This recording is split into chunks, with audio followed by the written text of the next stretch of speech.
Perkenalkan, nama saya Dini Ratnasari Warowo, NIM 0320210114, Prodi Sarjana Keperawatan Distikes Santa Elizabeth, Medan. Di video kali ini saya akan membahas tentang anatomi fisiologi dari sistem pencernaan pada manusia.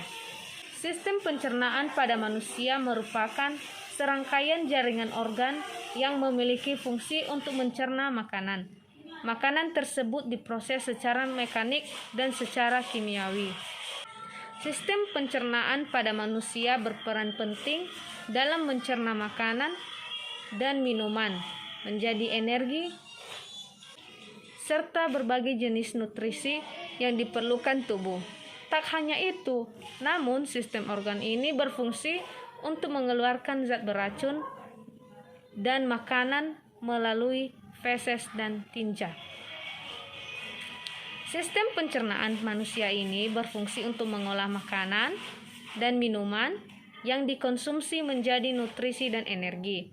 Keduanya diperlukan untuk proses metabolisme, perbaikan sel dan jaringan tubuh, serta aktivitas sehari-hari seperti bergerak, bernapas, belajar, dan bekerja.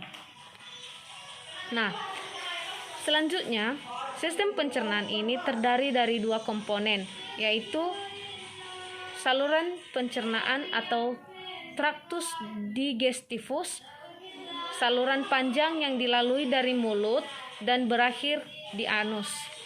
Ini gambarnya, dimulai dari mulut dan berakhir di anus.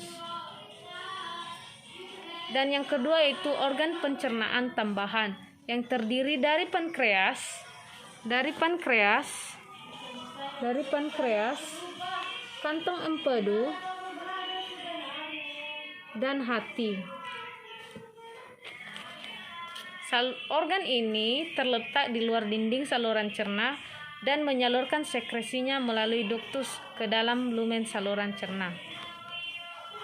Nah, organ-organ yang pertama yang berperan dalam sistem pencernaan yaitu mulut. Ini adalah mulut, di mana makanan yang kita makan dimasukkan ke dalam mulut, dan di mulut adalah pintu masuk yang pertama dilalui oleh makanan. Di dalam mulut terdapat gigi, yaitu gigi ini ada berbagai macam jenisnya, yaitu gigi seri berjumlah 8 berfungsi untuk memotong makanan. Gigi taring ada 4 yang berfungsi untuk merobek makanan, dan gigi geraham depan dan ada 8, serta gigi geraham belakang ada 12 yang berfungsi untuk mengunyah dan menghaluskan makanan. Kemudian ada lidah, di mana lidah ini berfungsi untuk mengaduk makanan, membantu proses penelanan makanan sebagai alat atau organ pengecap. Lidah juga berfungsi dalam membersihkan rongga mulut dan membantu mulut untuk berbicara. Lidah ini memiliki 4 bagian, yaitu bagian tepi yang berfungsi untuk merasakan asin, bagian ujung untuk merasakan rasa manis, lidah bagian samping untuk merasakan rasa asam, dan lidah bagian belakang untuk merasakan rasa pahit. Kemudian, yang terdapat di dalam mulut ini yaitu kelenjar ludah, di mana kelenjar ini berfungsi untuk mensekresikan amilase, yaitu mengubah karbohidrat menjadi maltosa. Setelah makanan masuk ke dalam mulut, maka makanan akan ditelan masuk dan melewati faring. Ini faring, di mana faring ini dibagi menjadi 3, yaitu nasofaring, orofaring, dan laryngofaring, di mana yang berhubungan dengan mulut yaitu orofaring. Makanan yang ditelan dari mulut masuk ke faring dan diteruskan ke esofagus. Ini adalah esofagus. Esofagus ini adalah jalur lewatnya makanan yang telah dikunyah dari mulut menuju ke lambung. Ini menuju ke lambung.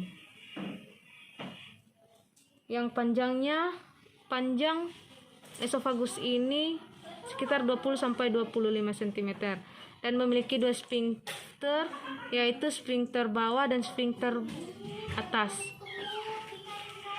Sphincter bawah berfungsi untuk menutup agar isi lambung tidak naik menuju ke esofagus.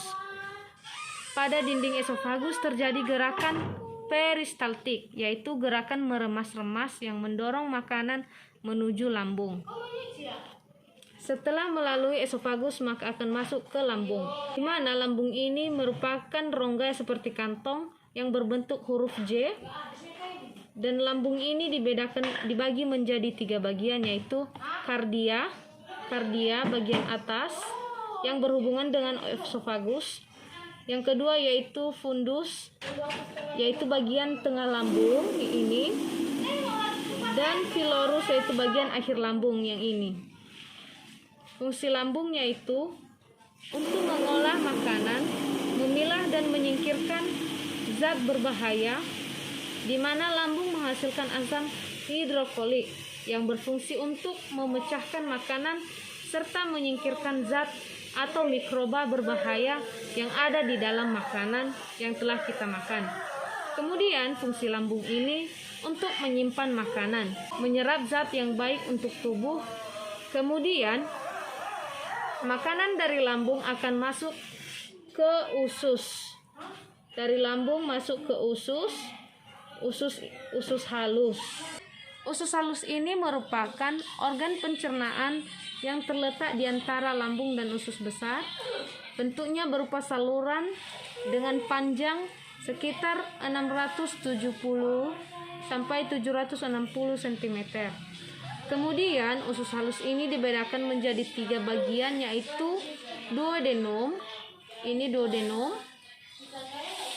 di mana duodenum ini disebut dengan usus 12 jari, yaitu bagian terpendek dari usus halus dengan panjang kira-kira 20 sampai 25 cm. Usus ini berbentuk seperti huruf C, gini huruf C, yang mengelilingi organ pankreas. Ini di dalam di pertengahan ini yaitu organ pankreas. Nah, duodenum ini mengelilingi pankreas ini. Letaknya dekat dengan kelenjar pencernaan membuat duodenum ini lebih mudah menerima enzim pencernaan dari pankreas. Dari sini, serta cairan empedu dari hati. Cairan empedu dari hati. Ini adalah kantong empedu.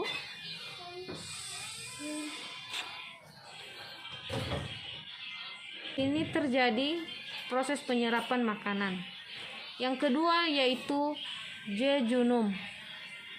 Ini usus jejunum atau disebut dengan usus kosong, yaitu bagian usus halus setelah duodenum. Setelah duodenum yaitu jejunum, di mana panjangnya kira-kira 2, sampai 2,5 meter dan lapisan dalamnya tersusun atas banyak lipatan yang disebut jonjot usus atau fili, yang fungsi utamanya untuk menyerap gula, asam amino dan asam lemak. Setelah ini yaitu ileum atau usus bagian akhir dari usus halus, panjangnya sekitar 3 meter dan bagian akhir berbatas dengan sekum. Kemudian sisa makanan yang tidak bisa dicerna dan diserap oleh usus halus tadi akan diteruskan ke usus besar. Ini bagian usus besar, di mana di usus besar ini terjadi pembusukan sisa makanan dan pembentukan feses dengan dibantu oleh bakteri Escherichia coli, di mana usus besar ini dibagi menjadi 3 bagian, yaitu sekum, di mana sekum ini merupakan kantong penghubung bagian akhir usus kecil atau ileum, di mana usus halus ini atau usus kecil ini berhubungan dengan sekum.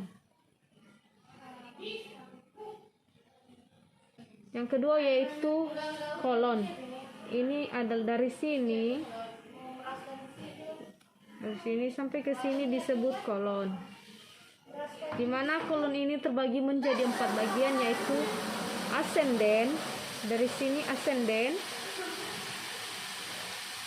Yang kedua yaitu transversum. Di sini transversum. Yang ketiga yaitu descenden. Descenden. Ini. Dan sigmoid, yaitu ini sigmoid. Ini sigmoid.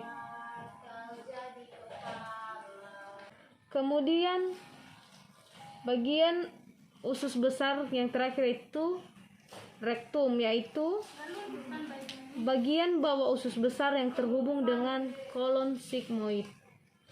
Ini adalah rektum, di mana rektum ini berfungsi untuk menerima dan menyimpan feses dari kolon, dari bagian kolon tadi.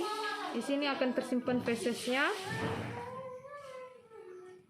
hingga tiba saatnya dikeluarkan tubuh melalui anus. Ini bagian bawah kolon, yaitu anus. Anus ini merupakan bagian terakhir dari saluran pencernaan yang berfungsi sebagai tempat jalannya pembuangan sisa makanan yang tidak terpakai oleh tubuh dan gas-gas berbau yang disebut dengan tinja. Inilah organ tempat keluarnya feses. Baik, sekarang kita masuk pada organ tambahan pada sistem pencernaan, yaitu yang pertama hati. Ini adalah hati yang merah ini, di mana terletak di sebelah kanan lambung. Fungsinya untuk menghancurkan racun dalam darah dan merupakan organ pelengkap pada sistem pencernaan karena akan membentuk cairan empedu yang diperlukan dalam proses pencernaan lemak. Kemudian pankreas. Pankreas terletak di bawah lambung atau di pertengahan antara lambung dengan usus besar. Ini pankreas. Ini pankreas, di mana pankreas berfungsi untuk memproduksi enzim pencernaan untuk mencerna karbohidrat, protein, dan lemak di usus halus, dan menghasilkan senyawa bikarbonat yang akan menetralkan makanan dari lambung yang sifatnya asam sehingga tidak melukai usus halus. Berikutnya yaitu empedu. Empedu ini empedu berfungsi membantu penyerapan lemak dalam tubuh dan membantu kerja hati dalam sistem ekskresi atau proses pengeluaran zat sisa metabolisme. Kemudian untuk mengeluarkan racun dalam tubuh dan melindungi tubuh dalam bakteri. Empedu ini ditampung di kantong empedu. Ini kantong empedu yang berfungsi untuk menyalurkan empedu ke usus halus. Ini empedu, dan inilah saluran yang akan menyalurkan cairan empedu ke dalam usus halus.